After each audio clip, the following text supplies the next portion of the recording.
Hey, good morning. Welcome to Advocacy and Hope. My name is Amy Post. I am your host every Monday at 10 a.m. Central Standard Time. Thank you so much for tuning in because I know that you have a lot of things that you choose to do during the day. Really just appreciate your time and always appreciate your support.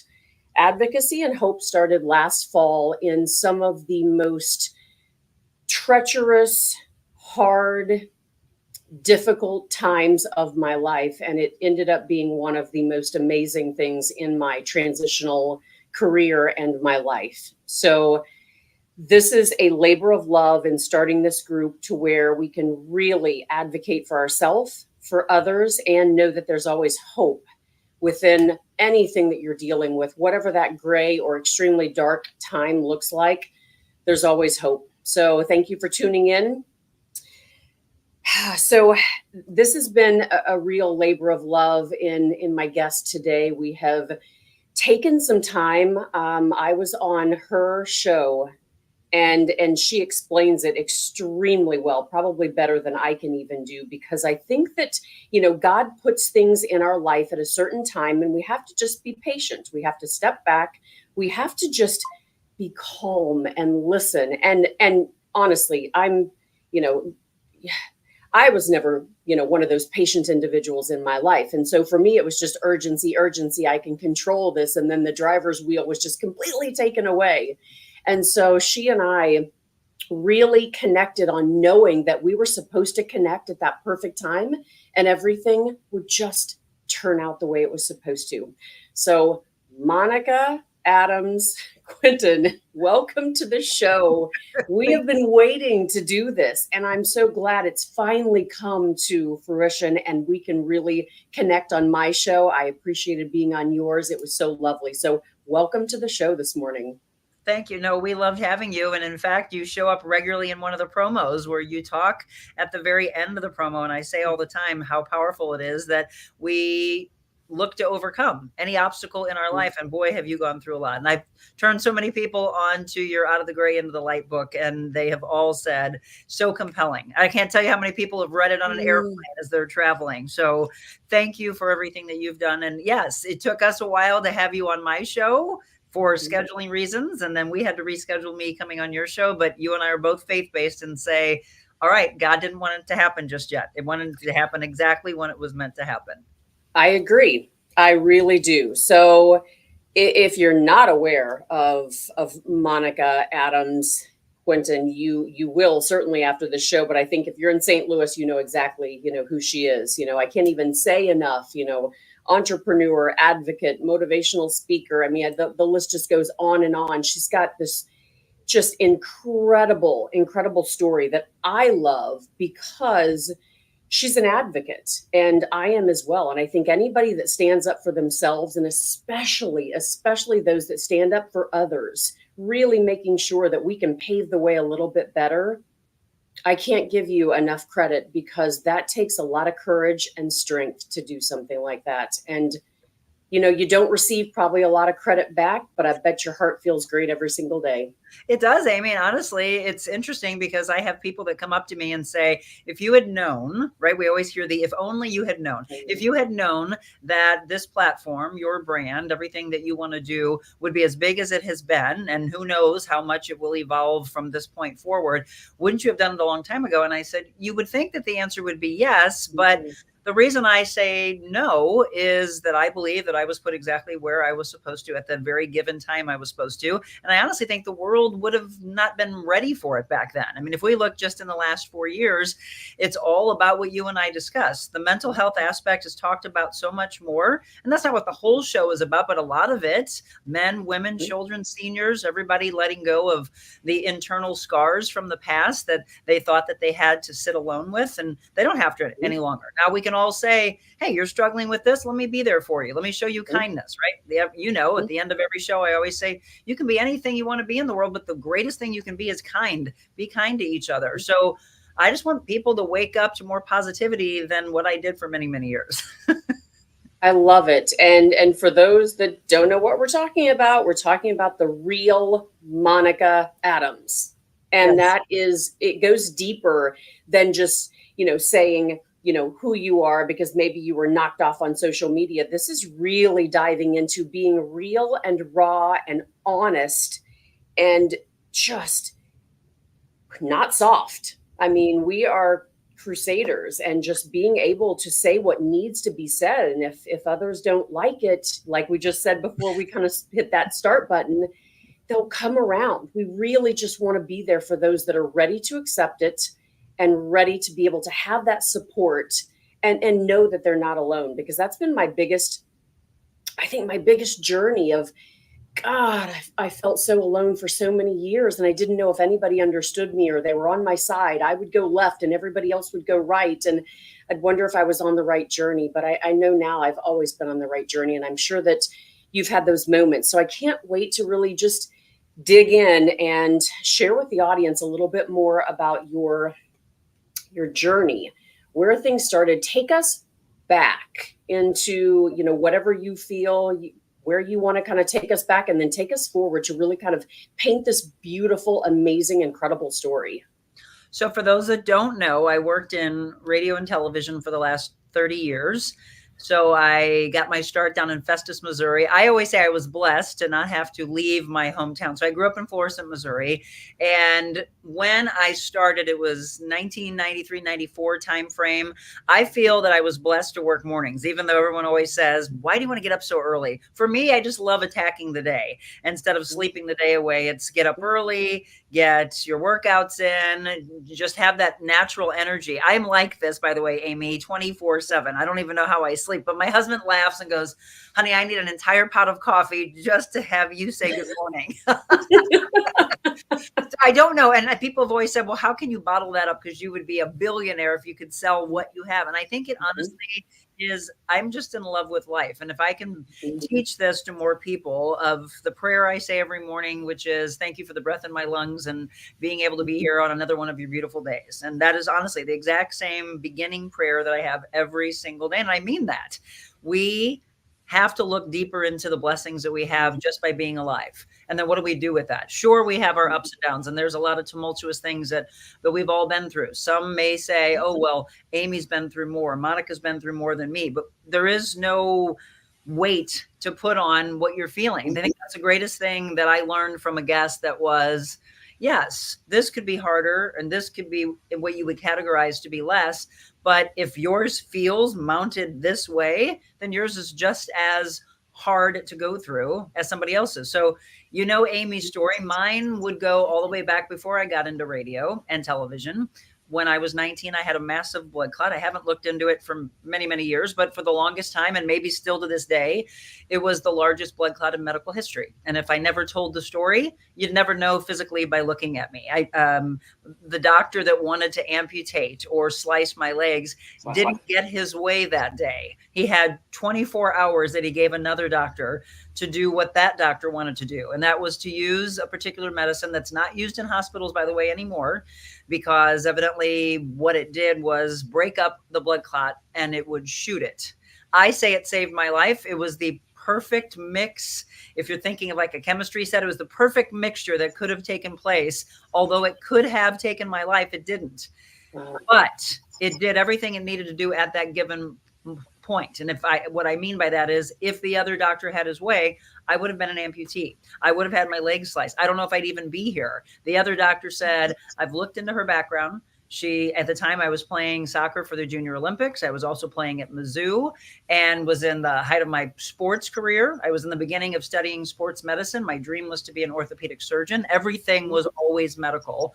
And here he read all about me and said, if you do this, you will completely alter her life. And the other doctor said, if we go your way, she may not have a life. So I understand they got in a big argument. And then someone had to just take the reins and go. And they allowed the other doctor, who I called my savior, to use a medicine that, again, is not used any longer. And it started to work. I since 10, 15 years later, had a doctor say, I know you want to say that's what saved your life, but I will tell you that's what almost took your life. And I said, but it didn't. So guess what? It was meant to be used, just like you and I are meant to be talking right now. It was meant to be used at that given moment. And it did break the clot up. The third day that I was in the hospital, my parents were brought into a room to be told, and you'll understand this as the fight you've been through with your daughter. My mother and my father were both told by the physician to get ready that your daughter is going to die today. And so you imagine all the times that you heard that, what you go through spiritually, mentally, physically, what your body breaks down feeling. My mom heard that. She is a devout Christian.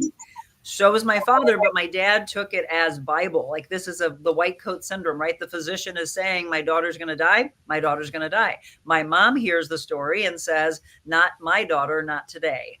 And my dad evidently looked at her and thought, oh my gosh, don't say that to the doctor. And she said, well, not my daughter. I'm telling you. It's like, I'm not going to listen to this.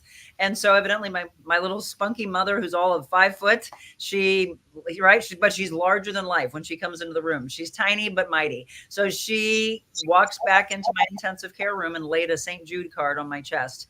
And I said, what's that? And she said, St. Jude. And I said, who's St. Jude? And she said, the patron saint of impossible causes. And I thought, she said, I made her laugh because I was like, I'm impossible. And she started laughing. And she's like, honey, we can use whatever hope that we can at this point. And here I am all these years later to tell you that we believe that our faith, my belief in fighting, is the reason I'm here today. And I will tell you, Amy, that at that very moment, I thought, well, this is an unbelievable gift. He could have taken my life. My life could have ended. That doctor could have been right. My mom believed. I believed. She asked me to fight. I did. I was in intensive care for another couple of weeks, a regular room for a week. I was on blood thinners and monitored for the next 2 years. I was not able to go back to Mizzou, where I was studying sports medicine. That hurt me mentally. I did everything I could to take care of my body for the next couple of years. They wouldn't let me work out because they said I would bleed internally. They literally wanted me to understand that my blood was so thin that I could walk down the street and a rock could hit me and I could bleed internally. It was that massive. And so you think about what do you want to do? Put me in a bubble? Like I can't get out of the house?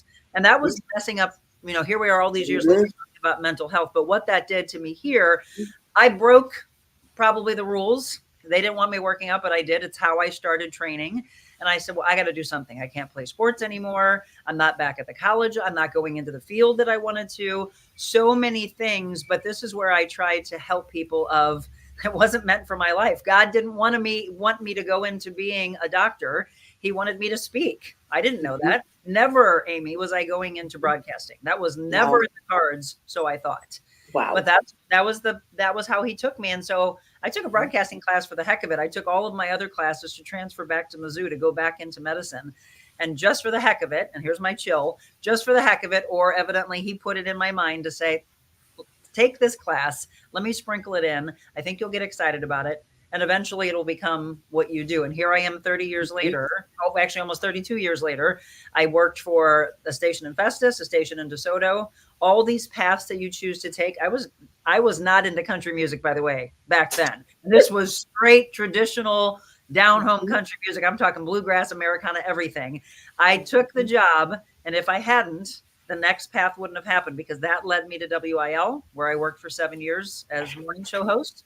It led me to KMOX, where I held a health and fitness show for 8 years. And KMOX and Fox Channel 2 overlapped each other, and I did them both for the next 15 years. And then I worked at the end of me walking to this path, I worked for KSDK, the NBC affiliate in St. Louis, for 3 years and almost renewed again until we both came to the table and thought, it's time to end. And where you could take that as an ending, I told my boss it was the greatest gift that was ever given to me because it led me to this. It led me to where I am today, which happened in January of 2023. We launched the show in April, and boy, has it been a ride that I don't see ending anytime soon.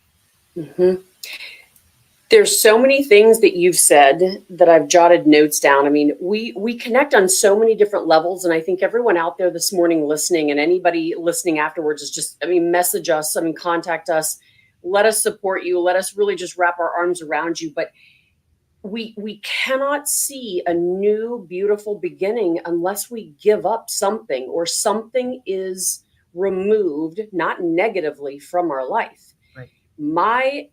My journey really responds well to yours because some of the things that we just couldn't get out of, if it's taken from us or we choose to remove it, it equals new beginnings. And I think so many people need to know that it is it's obtainable. It's there. You've got that support. You have it. But I also think it's your perspective. When we have to wake up every single morning being grateful and blessed. I remember that less than 24 hours after landing in the hospital with my daughter, it was the worst thing that we could have ever been told. And I remember that next morning saying, I have to be grateful for something. I have to count my blessings every single day. The strength that I was given was for some apparent reason. And you've expressed so many things about just leaning into those things that you're just unsure about. And I think for people out there, I talk about it on almost every single podcast, but I think the staggering statistic out there is somewhere between 75 to maybe 85% of individuals do not enjoy what they do during the day. Yep. And that means probably their job and what they haven't found their purpose, but they live maybe just a really soft life, and they haven't ever been put in a situation where life has been tough. But I will tell you, life is tough. It's supposed to be tough. It's supposed to challenge us. It is supposed to literally take us to our knees to find out what we can do and the strength that we have inside of ourselves. Yeah, what we're made of. I mean, you mentioned I do a lot of life coaching. I've also been a personal trainer for 26 years. I just had a discussion with a woman who isn't being coached by me yet. But I told her, let me inspire you. Listen to the show every day. If you seek it out, I'm here for you. Let me coach you through it. But she said, I struggle. She saw, and again, sometimes people have to have it smacked in their face. She saw a picture of herself from this past weekend, and she said she literally cried and bawled like crazy because she couldn't believe that she got herself to a point that she was so disgusted by looking at the picture. Now, I saw her and thought, we look beautiful. Her hair is like this gorgeous color. Her makeup looked amazing and was so on point. The dress was stunning, but I know where she's coming from. I know that she's not the healthiest version of herself. So I said, well, how is what you're doing right now serving you? I ask that question on a regular basis. If it's not, and I mean that by the food that you put in your mouth, by the alcohol you're addicted to, by the people that you hang out with, by what you watch, by what you see, by what you hear, if none of those things are serving you, then why do you continue down the same path? It's monotonous and it's never going to change. In fact, it's just going to get darker and darker. You're going to go to the depths that you never wanted to go to. However, sometimes people want that. They seek it out for some reason. They seek out toxicity. You think you don't, but you do, because otherwise you would make a change or a shift, because people don't like the word change. So I use the word shift. Find the shifting pattern. Don't wait until January 1st and say New Year's resolution. Do it now. Why wait another day, even another second, when you could right now say enough is enough? I'm literally bawling right now as I listen to Amy and Monica, because that's my life. My life just feels like I'm in this dark cloud and there's a constant storm over me. But you have to say, do you own it?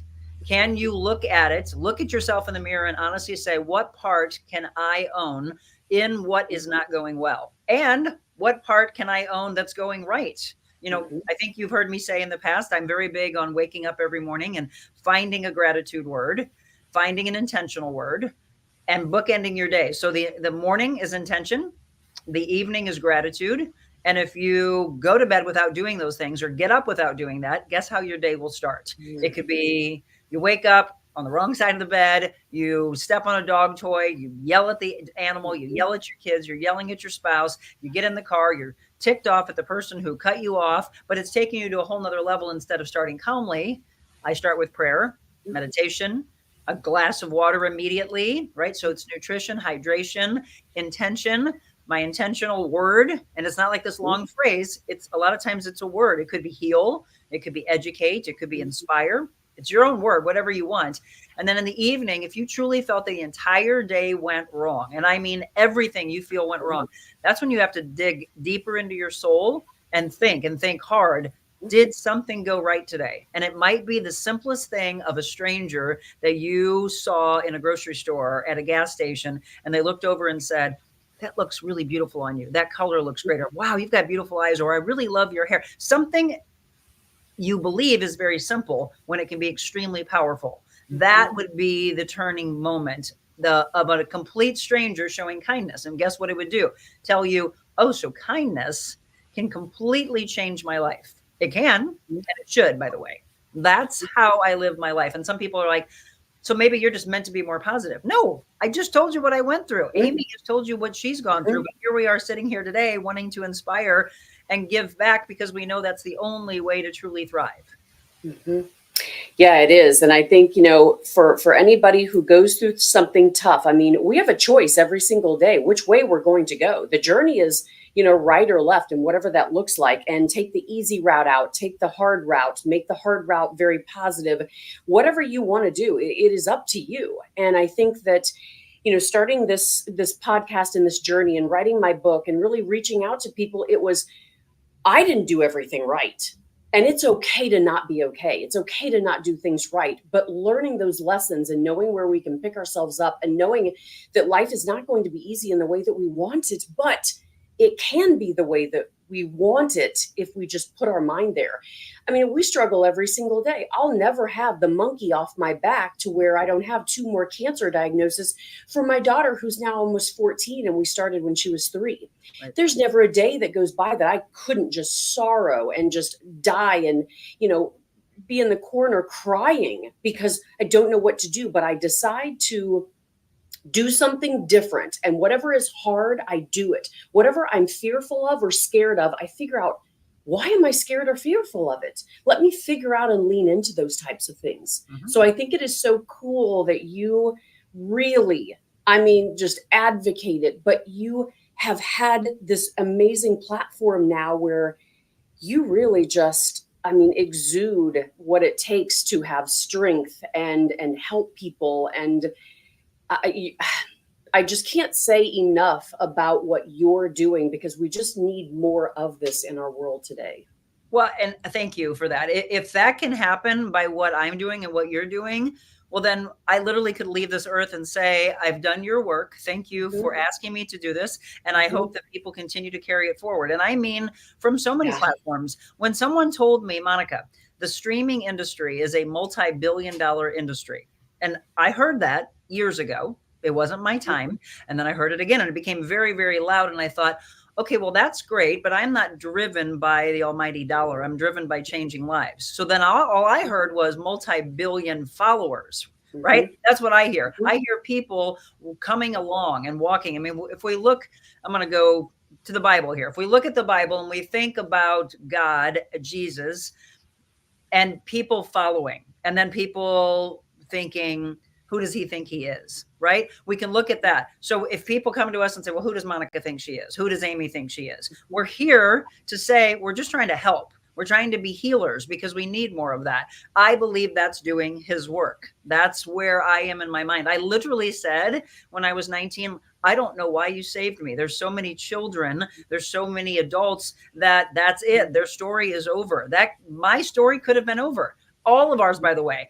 You talked about your book. I've been writing a book, and all I hear around me now, very audible, is finish the book, Monica. Finish Mhm. the book. The time is now. And I believe that the book wasn't meant to be out before now. Mhm. So 2025, it's on the docket to come out. And it used to be about living in the second. And I do mean the millimeter Mhm. of a second, because people talk about, living for the day or living for the Mhm. week or now. Okay. Yeah. But like you and I are talking right now, but when this stream ends, if God forbid we heard something happen to you, me, as we go out into a car, it would be, I was just talking to her. So did we utilize that time to the best that we possibly can? That's how I live. So when we get up and think, oh, I got an ache and pain, you think about other people. And this is how I've always been. I've told my brother this. When you think that something is wrong in your life, I know that someone's struggling even more. I said it Mhm. earlier, though. I'm not downplaying what I feel, but I know there's a whole nother level. And I used to say, walk through Mhm. the hospital of St. Jude and it'll be a wake up call. You know that Yeah. firsthand. Walk through a burn unit and see what these children and Mhm. adults go through. And then you go, never mind. Again, it's Mhm. not to say the mental health that you're struggling with or the physical ailments that you have doesn't have weight. It does. But there's always something that maybe will make you say, all right, I've got more of a fight in me. And you Mhm. talk about leaning in. I agree with that. It is, do I have to walk through the pain to understand what's on the other side? Do I put in the hard work? To me, I always say the greatest rewards in life come from the most uncomfortable places.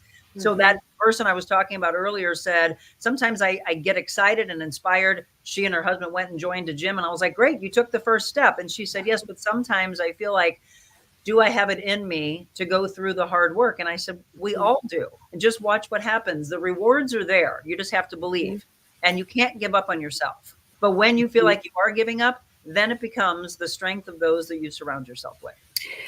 I agree, and I think, and I'm not blanketing this, but I think, in this day and age, and what, and I have children that are, my daughter Madison's almost 14, my son is 17. It's this instant gratification.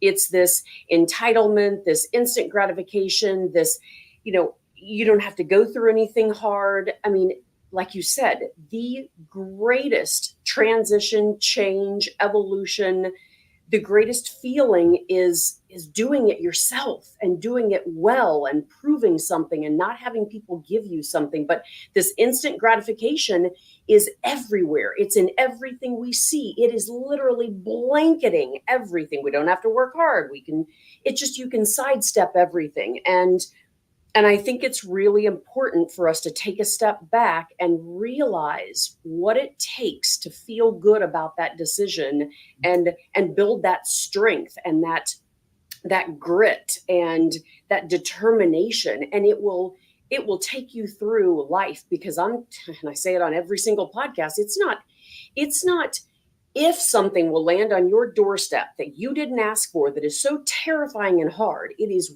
when, and how are you going to be prepared for it? And I'm not saying live your life in fear. No. I'm saying turn that fear into something extremely and utterly positive, to know that you can buckle down. When times are hard and you don't want to do something, do it even better. Mm-hmm. The best workouts are done on those days where you're like, I don't want to get up. I don't want to do this. I don't want to work out. But you have this mind frame, and it's that repetition. You do it over and over and over and over again.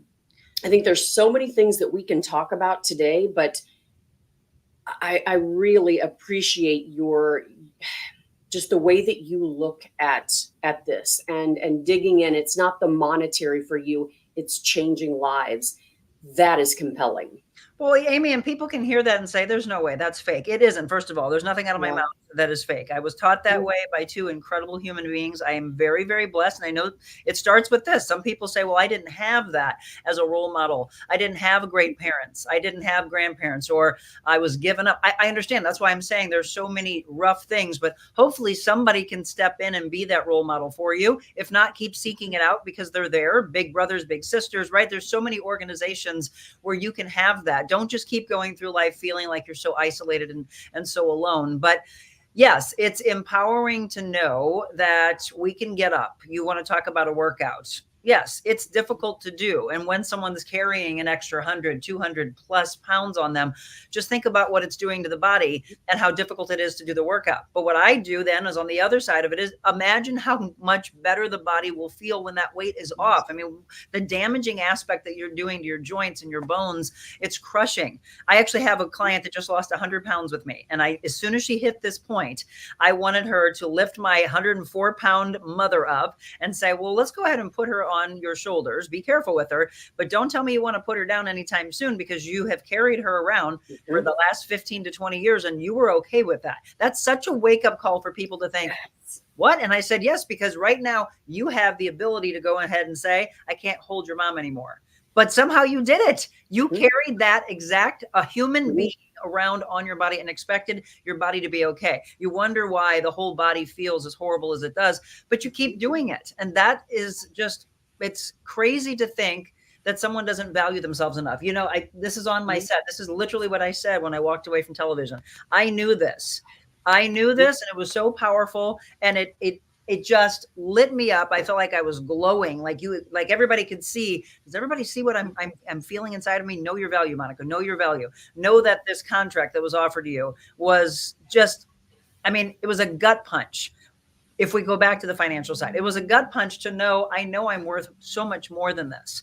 And it wasn't being driven by that, but it was, I'm getting up at 1:30 every morning and I'm not just doing one job. I'm actually saying, I'm going to anchor for you. I'm going to do traffic for you. I'm going to do entertainment news for you. I'm going to go out and shoot. I'm writing, I'm editing. I'm going to do all of this. And I know other people that are around me that just got a 10% raise to just phone it in, to come running in before we go on the air, and then to leave and head out before the bosses would get it. All these things around, and it would frustrate you to say, interesting. So the person who gives their all is not where the reward is, or is the reward waiting for you? See, it was hard to see in the fog at the time. And then all of a sudden, when we couldn't come to terms, and that's truly what happened, we couldn't come to terms and we decided to break off the talks.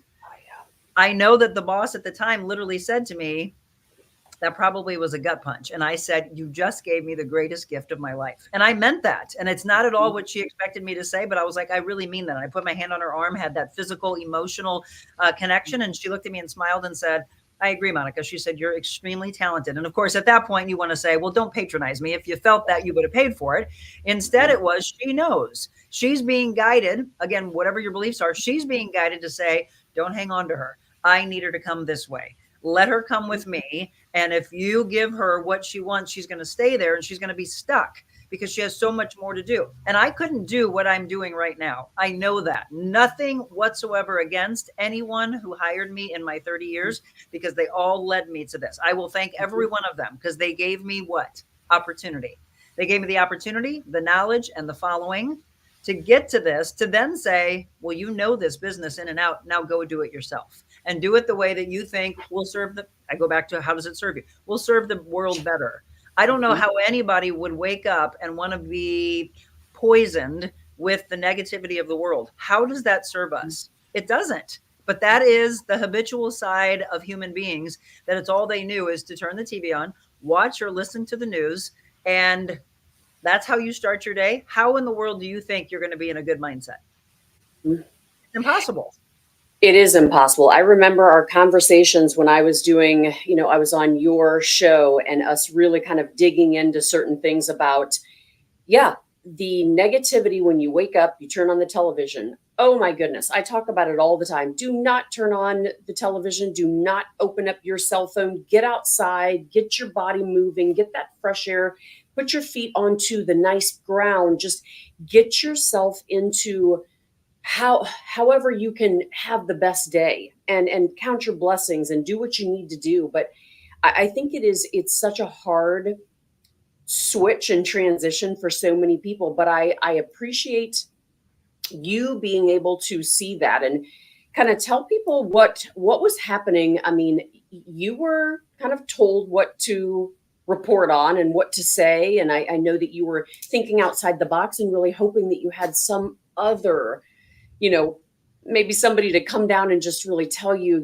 what needs to be done. But it sounds like you were having those moments with God that you just weren't supposed to be here. This wasn't your journey, perhaps. Well, I think the aha moment was, if you all remember, if you were a KSTK watcher, we started something very powerful called Monica's Motivational Moments. And they knew I was a life coach. They knew I was a personal trainer. They knew that every day, everything I ever wrote on my social media pages all had to do with an inspirational quote, either something that spoke to me from someone else or something that was put into my heart and in my brain that just came out of me, and I would write it. People would write me back and say, how did you know I needed to hear that today? How did you know? How were you speaking to me? And I said, I don't know.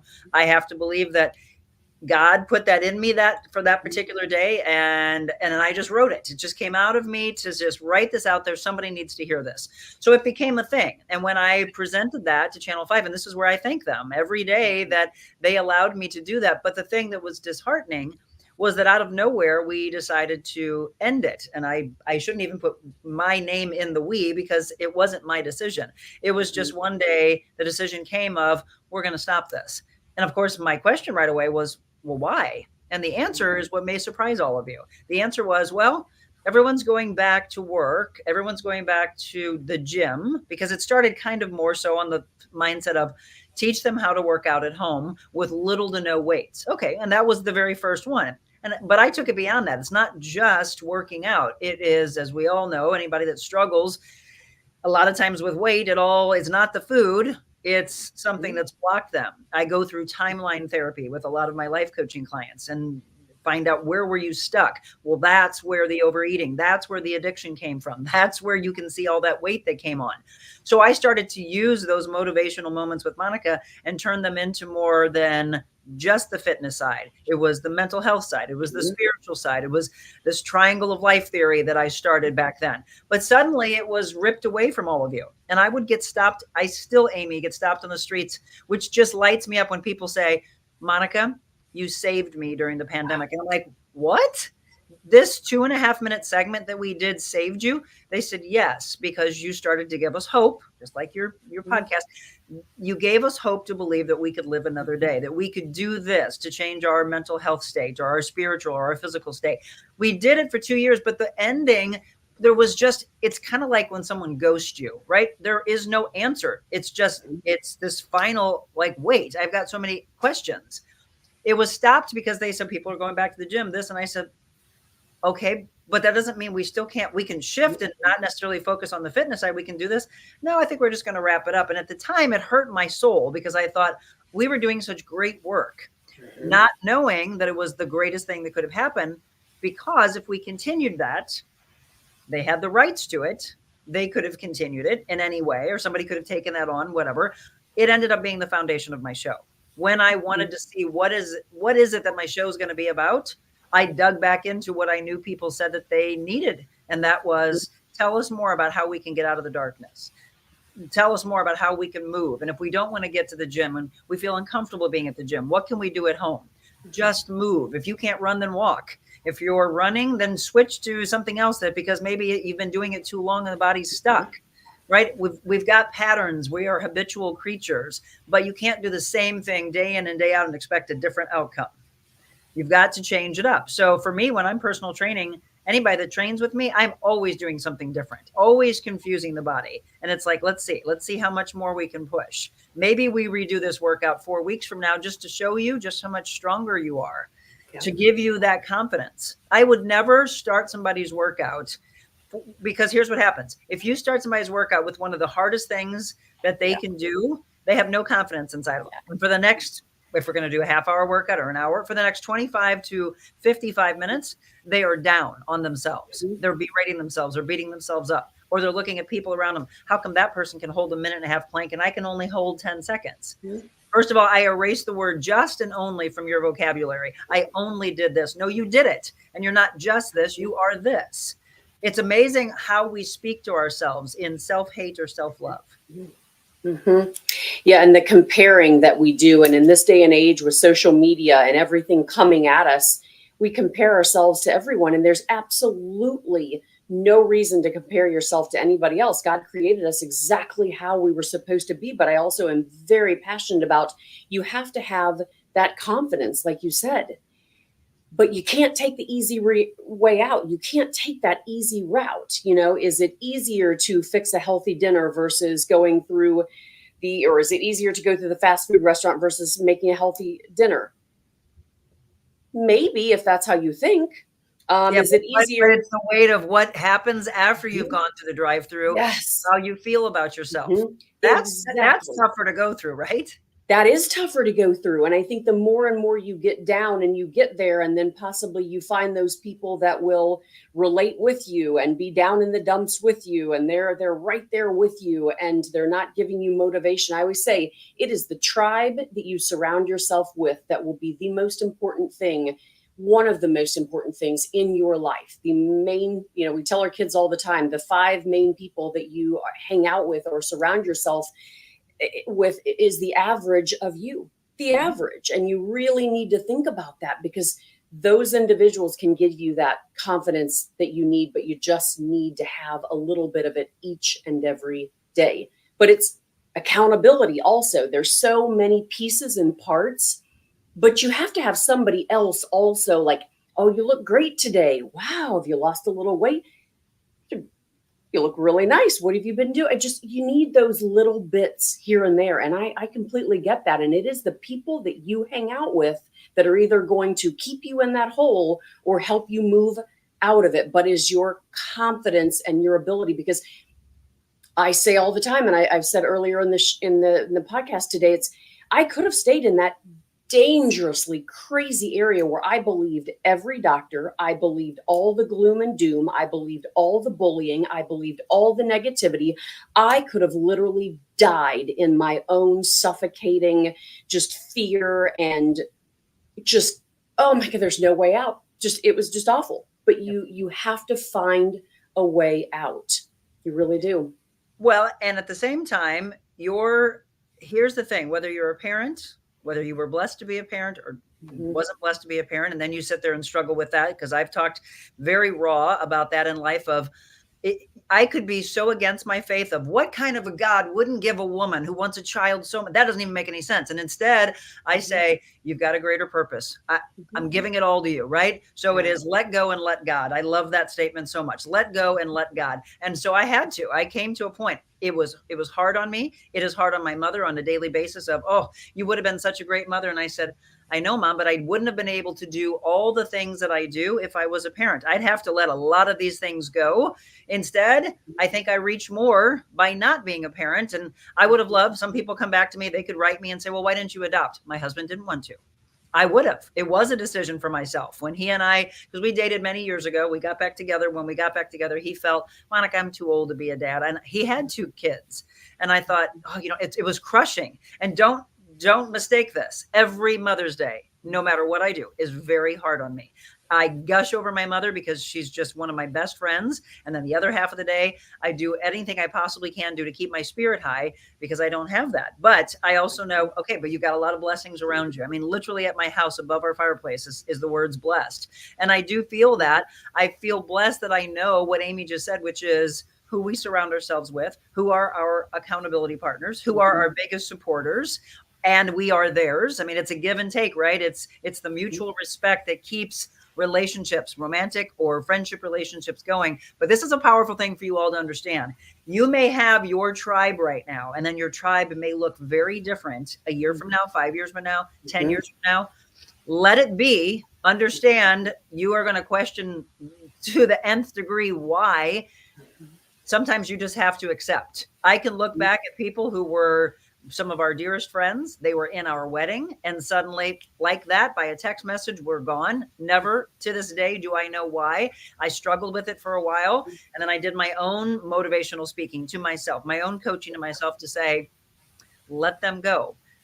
Thank them for what they gave to your life at the time. But imagine that if they so casually could let you go like that, imagine how they felt about you while they were in it.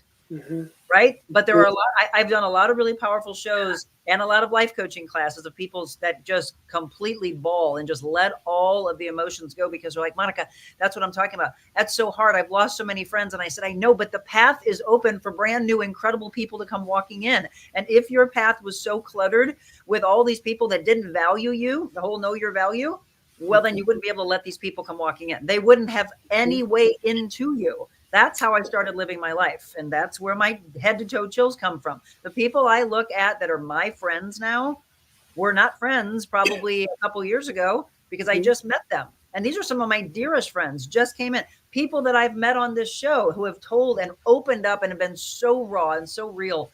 And it showed so many emotions, the ups and downs. We laugh together, cry together, educate together, the aha moments together. That kind of rawness, I want more of that. That authentic self. That's what I want more of in life. I don't want, by the way, there's no room for anyone to be fake. And if you're at a table, by the way, remember this, if you're at a table with people and as someone walks away or that person's not even there and they're talking about them, I would leave that table and never go back to that table because I can guarantee you they do the same thing to you. Mm-hmm. Around. That is huge. I can't remember where I saw something like that recently, but it popped up on something. And I think if people will keep that in mind, I know it's difficult to think that, these relationships or friendships that you think are so strong and so wonderful weren't so strong and wonderful for the other person. And it happened to me, and I didn't talk about it in the book. It actually happened to me right after, actually when we were editing the book, and there was no way that I could add anything into it, but it was one of the most horrific times that I went through in my life, the people that I was surrounding myself with now, I worked with them, but they became extremely great friends. I gave everything to them, and literally they walked away, got me fired from the company that I worked for, went to upper management, got me fired. I thought it was the worst thing that could ever happen. But God knew, and I knew. I was miserable. I cried every single day. It was one of the most toxic companies and toxic environments I've ever been in. My husband was just beside himself, didn't know how to help me because I was just doing what I needed to do.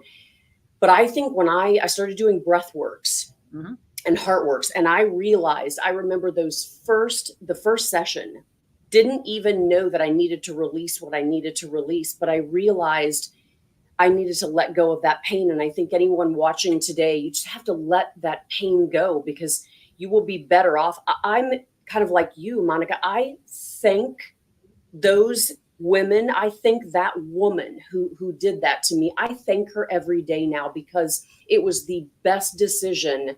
Mm-hmm. That it's the greatest thing for me. I've now moved to something so much better. It was heart-wrenching to know that our friendship was absolutely nothing to her. It was completely one-sided. Right. But if we can get to that other side and know that there is just beauty and light on the other side, such a better place to be. But being stuck there, it can happen, and it's really tough sometimes to see out. Well, and you just brought up another point. I watched a Hall of Fame ceremony with Isaac Bruce, who was just one of the most incredible athletes that we had with our St. Louis Rams, the greatest show on turf. He finally, because I think he deserved it a long time before, but finally got his Hall of Fame jacket. And when he stood up to do his acceptance speech, he was speaking to someone who didn't believe in him or didn't think that he was worthy and pretty much said, "How you like me now?" Right? Well, you know that inside of him, even though if he was asked about it, he would say, "Yeah, it doesn't bother me. It doesn't bother me." Obviously it did because he made it as part of his speech. Mhm. I thought about it that in life and thought, if I was given an award, this award, which I don't, just like I don't chase money, I don't chase awards. For first of all, anytime you hear somebody won an Emmy, they have to pay money to get into that organization. And I would say, they would be like, "Monica, do you want to submit work?" And I'm like, "No, I'm not in it for it's not about the trophy. It's about the fight. It's about the storytelling for me." That's what it was. And so I didn't enter that. I was a part of some things that won Emmys because I didn't pay for it. My name's not on the trophy. I mean, that's so silly, right? It's all about it's the political side of, are you going to pay to be in the organization? Which I just thought was just silly. But I thought about it and thought, if I was given an award in life, would I go back to the person who didn't believe in me and squash me and put me in a corner? And would I say that? No, because if you had asked me years ago, I probably would have been like, yes, like right in your face. And instead you let that go and go, never mind.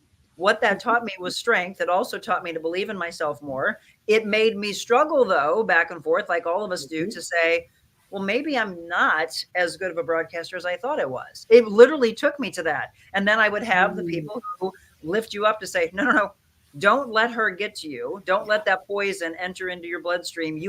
Believe in yourself, right? So I speak that to my whoever, whether it's my clients, my life coaching, my personal training, or if I'm in a room of hundreds of thousands of people and I'm doing motivational speaking, it is, don't let that's that whole demon thing. Or if it's a faith side, it's the devil and God going back and forth.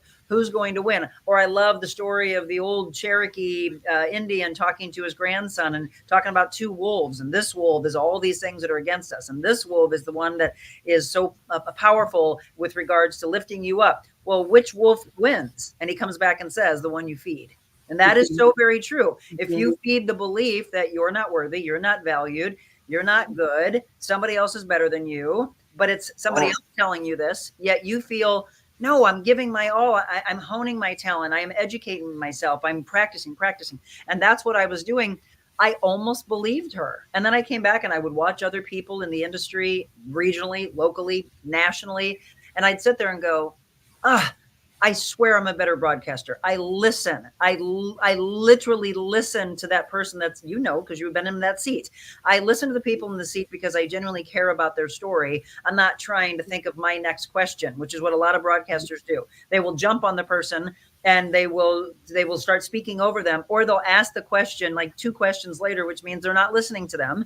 And it would be so disheartening to me because I would say, you're never going to get the true story out of that person because you're not listening to them. I feel ridiculously blessed in this last year and a half for the stories that have been told in this room that has become so sacred to me of, I feel so blessed, God, that you give me the right questions, that you give me the heart to truly Mhm. hear, that allows everyone to feel safe in here, men and women both. We've actually had more men cry in the chairs than women. I didn't expect that to happen. And keep in mind, I'm not trying to be Barbara Walters. I don't have people walk in here and I try to make them cry. It just happens.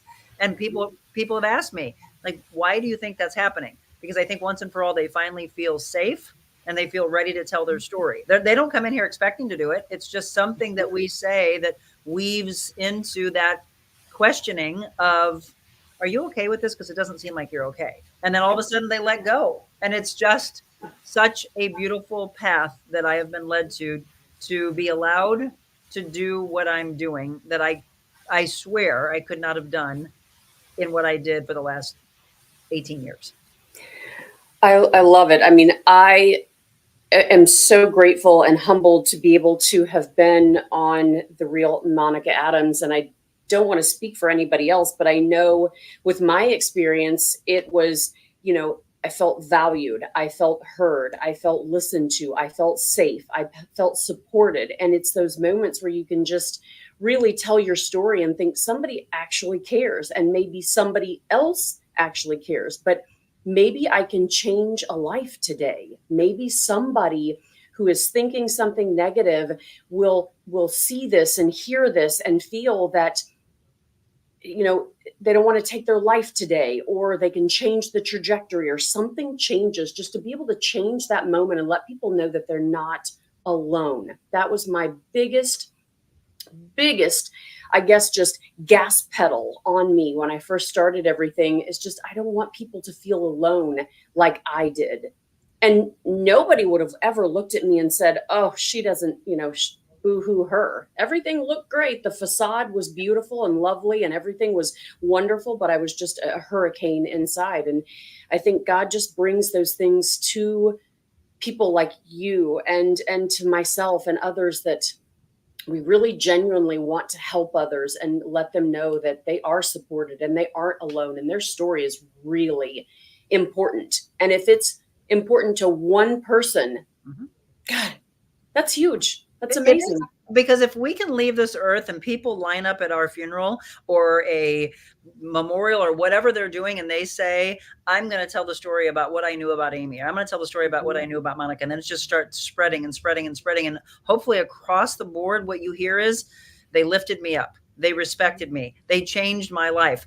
Well, then that is the greatest gift that we could possibly have on the face of this earth, is to know that we left the earth in a better position than when we came into it. Our footprint, for me, that's what I want. I want to know that I imprinted your heart, your soul, your mind. I taught you something. I made you laugh. I educated you. I respected you. I did something overall that I showed you kindness and that it changed. If we can save one life, then we've done an incredible thing that day, right? And I think that's happened. Well, I know it's happened. I've had people reach out to me to say, I was thinking of taking my life, and today you made me say I am valued. I also had a woman, and she just appeared on my show this morning. I had a woman who reached out and said, a month ago, you did a story or a show with a dermatologist. And I almost was like, okay, yeah. She said, I saw the description and thought, okay, yes, we're supposed to put sunscreen on. Yeah, we all get that, Monica. We know that. For some reason, she said, she kept watching.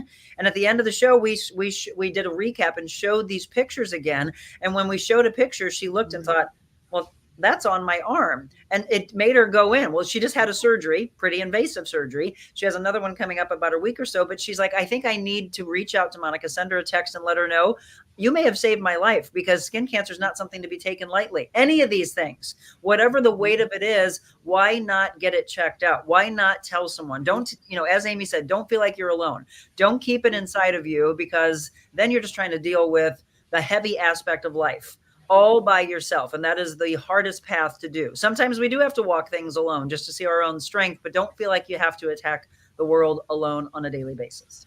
Mm-hmm. Yeah, absolutely. And, find those individuals that you can have those hard conversations with. You can open up your heart. And if they respect you, and like you said, give the kindness that they need, those are the individuals, if they just sit there and listen, just listen, those are the ones, I always let people know. I mean, reach out to me. I mean, I'm available. I reach out to people personally via email all the time, just with a personal email. It's one of those things where I think it's a dying art of, having that genuine kindness, that taking the moment for somebody and just seeing them, hearing them, just valuing them, looking at them. Mhm. I mean, it makes me feel so good. Some days I feel selfish because, I'll do things like that and it just feels so good. And, I get things like that from time to time. Like I'm always smiling at people, saying hello, just whatever. And I know there'll be times I'll come back from the grocery store on like a Sunday and I'll tell my husband, I'm like, man, it's like grumpy Sunday today. Like everybody's just in a rotten mood. They're running you over. I don't know what it is. And so I was at the grocery store. I took my daughter yesterday and there's this girl coming out. And I don't think she knew me. I didn't know her, but she just let out this beautiful smile and said, hello, how are you? And I thought, oh my God, I love you. You're just amazing. Hello, I'm wonderful. How are you? And it stuck with me, as you can tell. I'm still talking about it right now. So it's God. Kindness of a stranger. There, It is. honestly, Yes. every single day, if you can get out of your own way, and I don't care, don't make it fake though. It's got to be genuine, and you'll understand because it'll become a habitual thing. You will realize if I just change this one thing and I start telling somebody, hey, you got a beautiful smile, or wow, you got the most gorgeous eyes, or like I said, oh, that color looks amazing. Whatever your compliment is, start off with the compliment and watch how different the day is. Whether it's you receiving or you giving, I'm telling you, there's no way someone can be in a bad mood when they receive kindness from a stranger. And I do mean normally from a stranger, because there's nothing that they can gain from that. Like for girls, I love fashion. So you go shopping, you can go shopping with a friend, but it needs to be a friend who will really be honest with you. Otherwise, ask an associate who doesn't work on commission, right? It's not the whole Julia Roberts thing. You work on commission, big mistake, huge, right? Instead, it is, okay, seriously, can you be honest with me? How does this look? Do you think that this is a good color? Do you think it's not? And if they go, or I would say bring a couple things to them and say, do you think this or this? See if they'll give you an honest. You can tell also. You can tell if someone's just trying to make some money off of it or they're trying to sell something.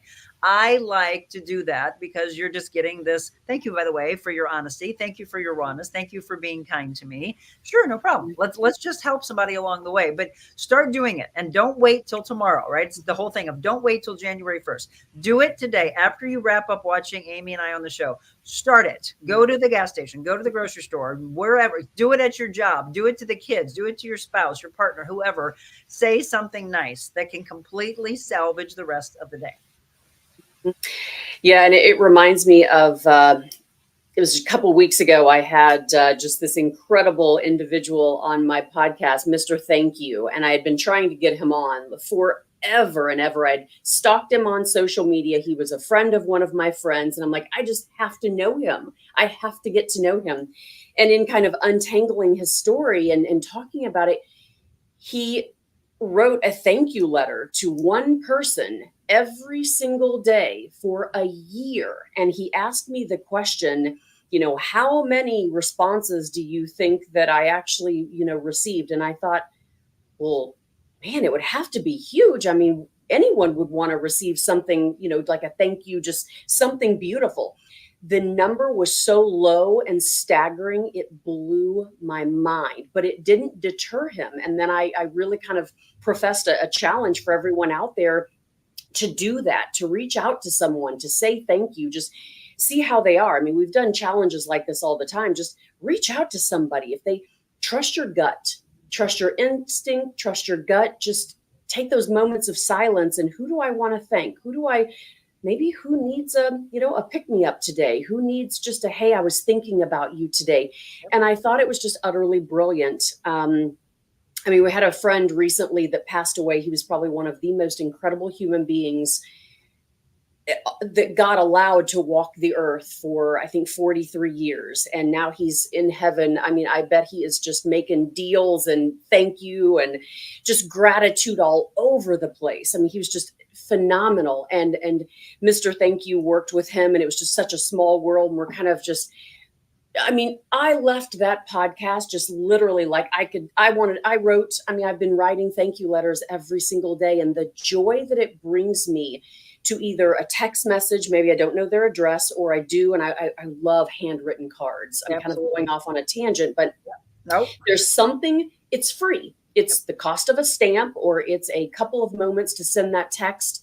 I don't really like sending emails or text messages, but I'll do it if I don't have an address. But I really challenge people to do this and see how they felt. Just do something for somebody else and see how it makes you feel and them, because it was just one of the coolest podcasts I've done, because I thought it's just, God, that is just so simple and so gratifying and so easy to do. And I think we're losing so many of these tools in our toolbox. They're being ripped away by social media and the news and schools and everything. We're just, as a parent, it's one of the hardest things in the world, because I don't want to be a crappy parent, but yet it's one of the hardest things these days to be a good parent or a good person, because the world is just fighting you.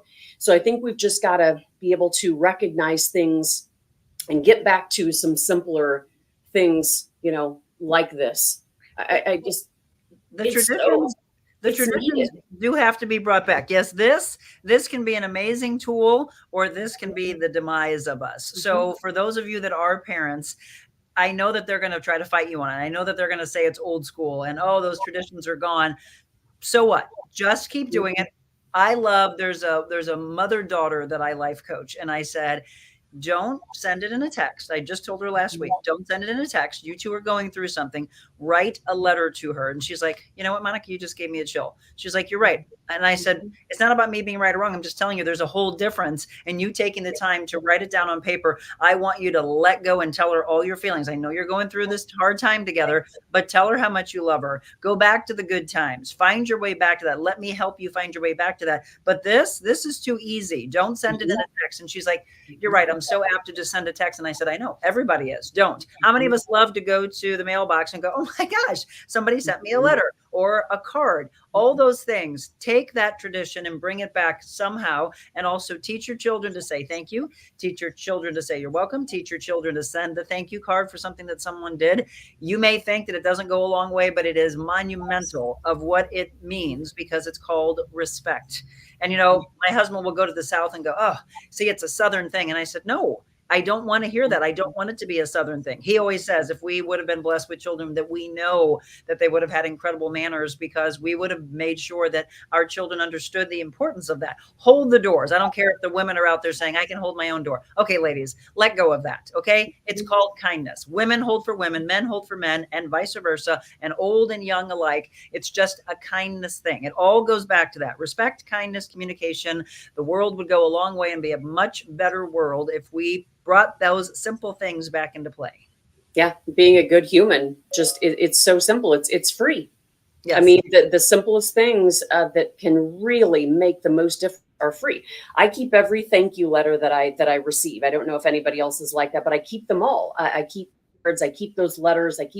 And those are the individuals that are in my tribe. I mean, the tribe is it's pretty good size in the way of just, the guy I bought my car from, he sent me a thank you letter. I'll never go anywhere else, right, ever. I mean, it's just those simple things.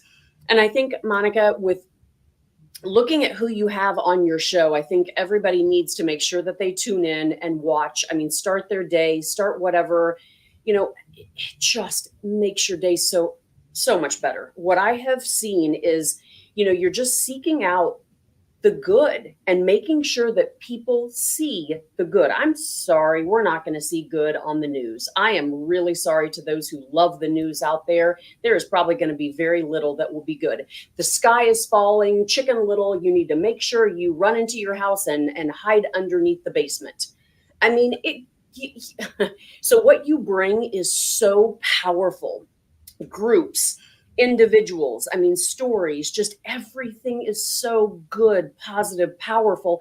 And if it kind of sort of doesn't have a good thought process, I mean, whoever is doing it or speaking about it is turning it into something powerful and being able to help people out there in whatever they're going through. So tell us just a little bit about when your show started, when you really started The Real Monica Adams and started kind of reaching out, and how did it start? I mean, did you just kind of put a blanket out there to everybody stating that you were starting your own show and that you were, taking individuals on for podcasts? And what did that look like?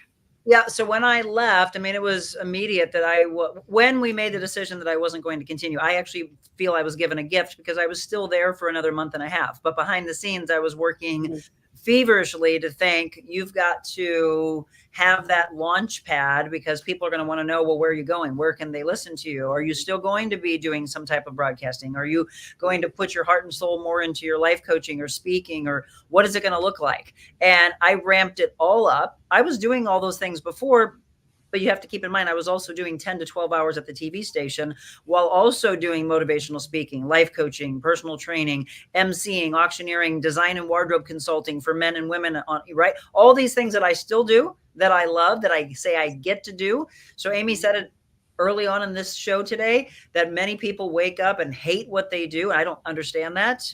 Start making a shift to doing something that you love. It might be an old hobby that you have that you turn into a side hustle, and the side hustle becomes your actual career. You don't have to stay stuck. Don't ever stay stuck in life. There's something that should ignite. I mean, literally, I feel like I'm on fire every day. I can't wait to get up and I'll look at who do I have booked today? Oh, wonderful. I can't wait to see what we get from this. And I don't want it to be cookie cutter and look like somebody else's interview that they did with them. So I put my heart and soul. Yeah, the one big thing that I get a wake up call for so many people is, oh my gosh, you actually read my entire book.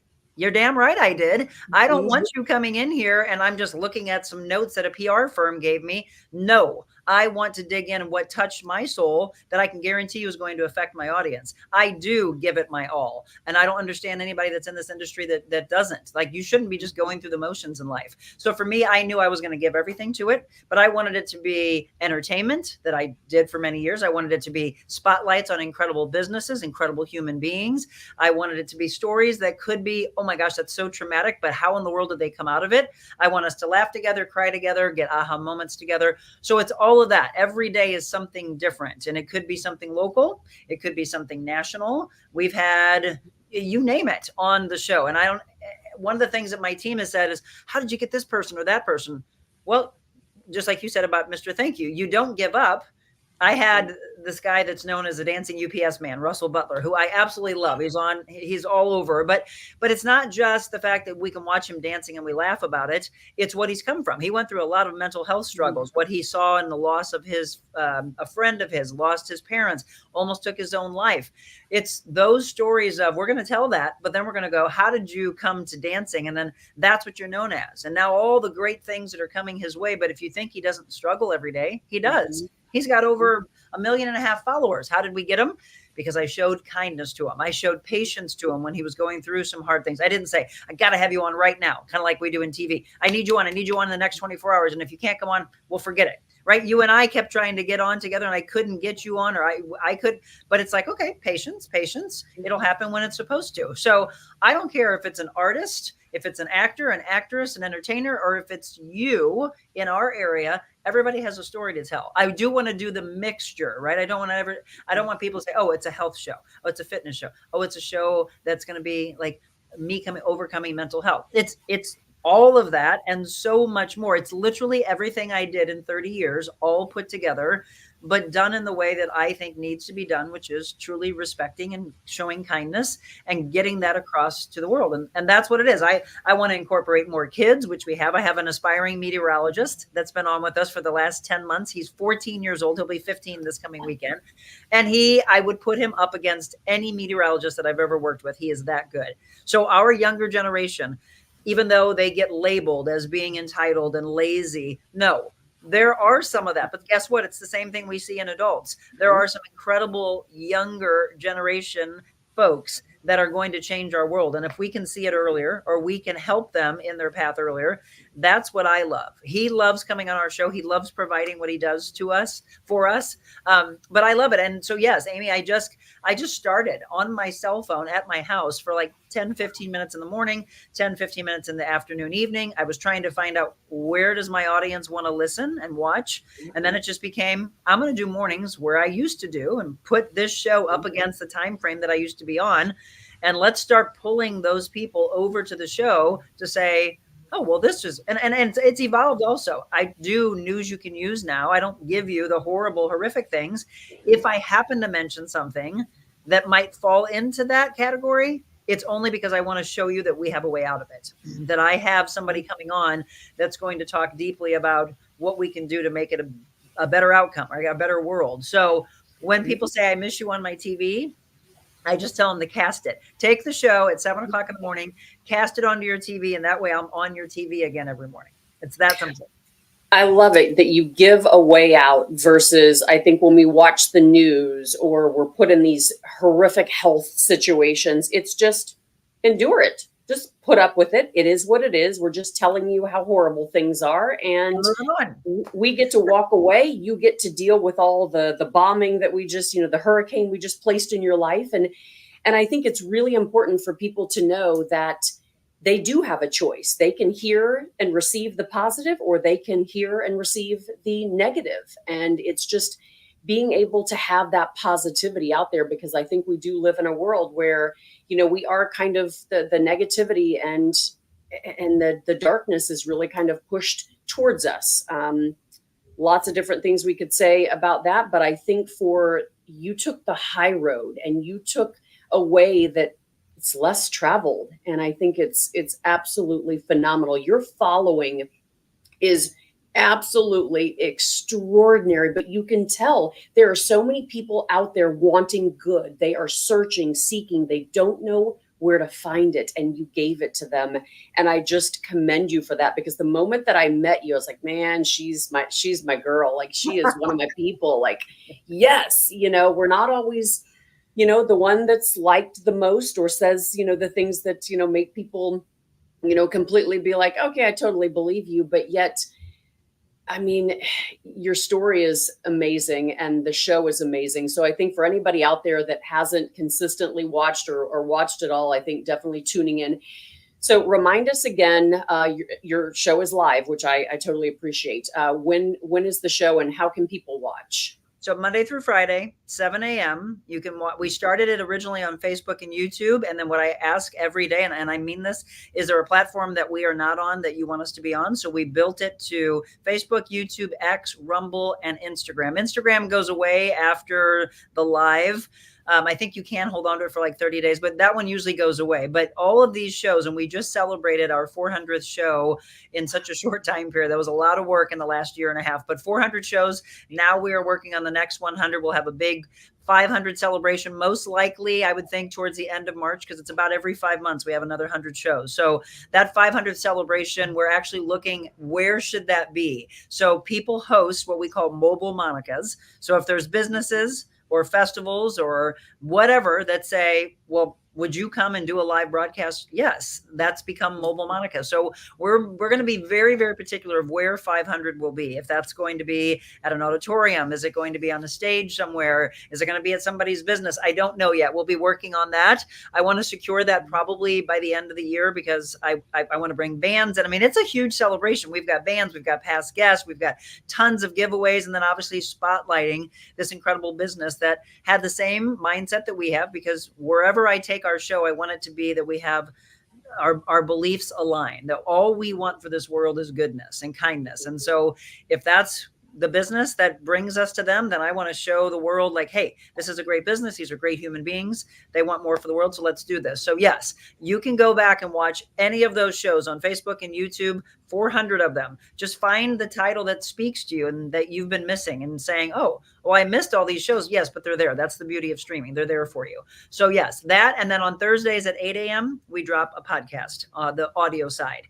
And those are on all the audio platforms. We take some of the ones that we think are really, really moving and turn that into the audio podcast each week. And then pretty much everything that we've been talking about today, this whole aspect of wanting people to be more authentic and raw. I have a Feel the Authenticity workshop that I'm holding on December 8th. That we will probably by the end of this week be putting tickets on sale for on my website, which is therealmonicaadams.com. And only 25 people are able to come to that because her space is smaller. But we're going to hold that at a place called Yenology, that's in Frontenac. What a cool place that is. Everything about her space there is all about bringing the betterment to you, men and women alike. It's something for everybody. So I was like, yeah, let's do it. let's do this. Feel the authenticity. So it's healthy food, healthy drinks that she'll have there.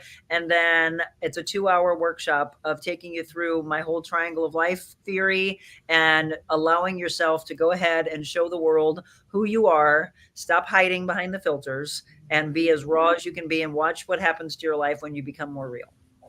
Holy cow. Yep. What I mean, I'm so glad that you put that in there. I'll put it in the notes afterwards and really get it out there. That's, I mean, it's what we need. We really need this, and more people need to be authentic. Yes. I mean, our real self is likable. We just have to find those people to be around. So I think that is so cool. Wow. You just have to believe in yourself. Yeah. And then your book is coming in 2025. So there is a lot going on right now with you, Monica. There is.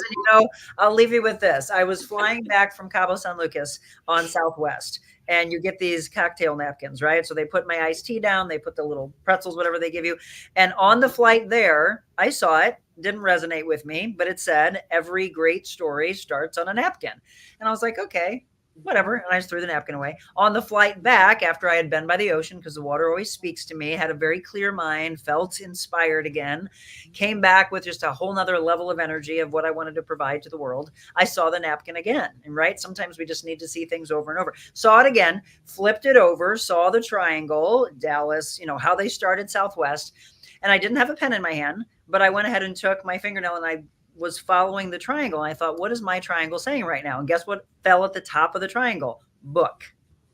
On the bottom of the triangle was network. Now, I still don't know whether that means take this show and put it on a network, or if that is networking, because networking is one of the greatest things that we can do.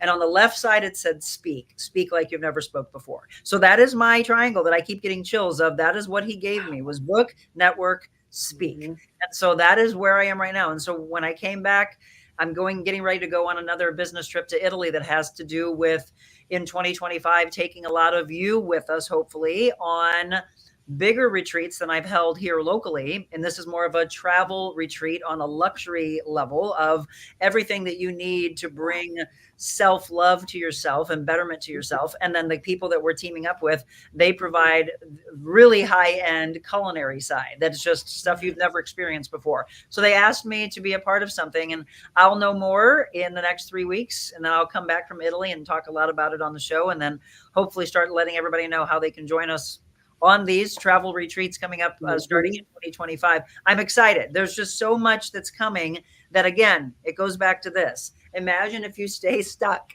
Imagine if you keep yourself in the negative side of the world and the toxicity, you're never seeing what is waiting around the corner for you. So if I had stayed stuck, none of this would have happened.